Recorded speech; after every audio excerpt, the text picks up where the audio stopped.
Hi friends, welcome back to ఉస్తా kitchen. ఈరోజు వీడియోలో బీరకాయ కర్రీ చేసుకుందాము. నార్మల్గా బీరకాయ అండ్ సొరకాయ అంటే చాలామంది ఇష్టంగా తినరు కదా. ఒకసారి ఈ ప్రాసెస్లో చేయండి.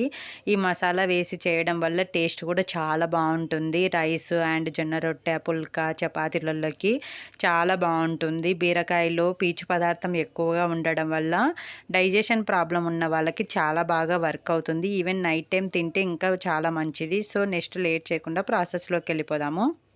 సో దీనికోసం ఫస్ట్ లేతగా ఉన్న బీరకాయ తీసుకోవాలి. లేతగా ఉన్న బీరకాయ అయితే మనకు టేస్ట్ చాలా బాగుంటుంది, త్వరగా కూడా కూర మగ్గుతుందనమాట.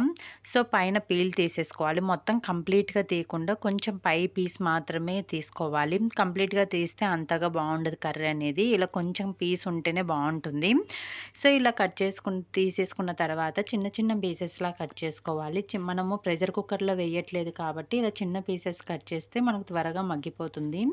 తర్వాత ఒక మందంగా ఉన్న కడాయి తీసుకొని 2 టేబుల్ స్పూన్ ఆయిల్ వేసుకొని తాలింపు దినుసులు వేసుకోవాలి. నేను ఇక్కడ పచ్చి శనగపప్పు అనేది కొంచెం ఎక్కువ క్వాంటిటీ వేస్తున్నాను. ఇలా ఆవాలు, జీలకర్ర చిటపటలాడిన తర్వాత చిన్నగా కట్ చేసుకున్న ఆనియన్స్, కరివేపాకు, ఎండుమిర్చి వేసుకొని తాలింపు మొత్తం వేయించుకోవాలి.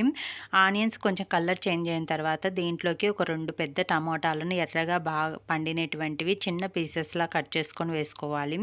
1/2 టేబుల్ స్పూన్ పసుపు, 1 టేబుల్ స్పూన్ సాల్ట్ వేసుకొని ఒకసారి అంతా కలిసే విధంగా కలుపుకోవాలి. టమోటాల క్వాంటిటీ అనేది కొంచెం ఎక్కువ ఉంటేనే కర్రీ టేస్ట్ బాగుంటుంది.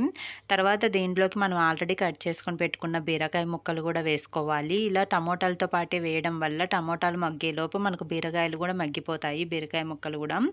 సో ఒకసారి అంతా బాగా కలిసే విధంగా లో ఫ్లేమ్లో మగ్గించుకోండి. మనం మూత పెట్టి మగ్గించుకుంటే బీరకాయ అండ్ టమోటాల నుంచి వాటర్ అనేది రిలీజ్ అవుతాయి.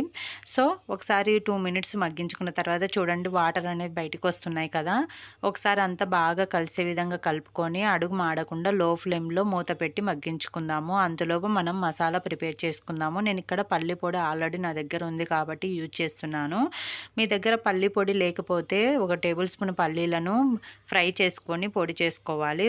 ఆ ఫ్రై చేసుకున్న పల్లీలను వేసుకున్న పర్లేదు. తర్వాత 1 స్పూన్ ధనియాల పిండి, చిన్న అల్లం ముక్క, గార్లిక్ వేసుకొని కోర్స్గా గ్రైండ్ చేసుకోవాలి. అంతలోపు మనకు బీరకాయను ఒకసారి చెక్ చేసుకుందాము. తర్వాత దీంట్లోకి 2 టేబుల్ స్పూన్ల వరకు కారం వేసుకొని ఒకసారి అంతా బాగా కలిసే విధంగా కలుపుకోవాలి. మీకు ఒకవేళ అన్నంలోకి చేసుకోవాలనుకుంటే ఈ టైంలోనే మనము ఆల్రెడీ మసాలా చేసి పెట్టుకున్నాం కదా, ఆ మసాలా కూడా వేసేసుకొని పచ్చి స్మెల్ పోయేంత వరకు ఫ్రై చేసుకొని సర్వ్ చేసేసుకోవడమే. అన్నంలోకి వాటర్ వేస్తే అంతగా టేస్ట్ బాగుండదు. సో నేను ఇక్కడ చపాతీలోకి చేస్తున్నాను కాబట్టి కొంచెం వాటర్ యాడ్ చేస్తున్నాను గ్రేవీ కోసము. సో మీరు అన్నంలోకి చేసే పాటైతే వాటర్ యాడ్ చేయకండి. ఇలా నేను ఇక్కడ చపాతీలో కాబట్టి వాటర్ యాడ్ చేశాను. వేసిన తర్వాత ఇలా ఉడికేటప్పుడు మనం ఆల్రెడీ గ్రైండ్ చేసుకున్న మసాలా ఉంది కదా, ఈ మసాలాను కూడా వేసుకొని పచ్చి స్మెల్ పోయేంత వరకు ఉడికించుకోవాలి. జస్ట్ ఒక 5 మినిట్స్ ఉడికించుకుంటే మనకు ఆ ఫ్లేవర్ అనేది బీరకాయకి బాగా పట్టుకుంటుంది. ఈ టైంలో మీకు సాల్ట్ కావాలంటే అడ్జస్ట్ చేసుకోవచ్చు. మనం ఆల్రెడీ స్టార్టింగ్లో వేసాం కాబట్టి చూసుకొని తగినంత వేసుకోవాలి. ఫైనల్గా చిన్నగా కట్ చేసుకున్న కొత్తిమీర వేసుకొని ఒకసారి అంతా బాగా కలిసే విధంగా కలుపుకొని సర్వ్ చేసేసుకోవడమే. టేస్ట్ కూడా చాలా బాగుంటుంది. పల్లి పొడి, వెల్లుల్లి అప్పటికప్పుడు మనం గ్రైండ్ చేసుకొని వేస్తున్నాం కాబట్టి. సో తప్పకుండా మీరు కూడా ట్రై చేసి రెసిపీ ఎలా వచ్చిందనేది కామెంట్ రూపంలో తెలియచేయండి. సో మీకు ఈ వీడియో నచ్చినట్టయితే ఫ్రెండ్స్ అండ్ ఫ్యామిలీ మెంబర్స్కి షేర్ చేయండి. అదేవిధంగా ఇలాంటి మంచి మంచి హెల్దీ రెసిపీస్ కోసం మన ఉచిత కిచెన్ ఛానల్ని సబ్స్క్రైబ్ చేసుకొని పక్కనున్న బెల్ ఐకాన్ని క్లిక్ చేసి ఆల్ మీద నొక్కండి. Thank you for watching friends.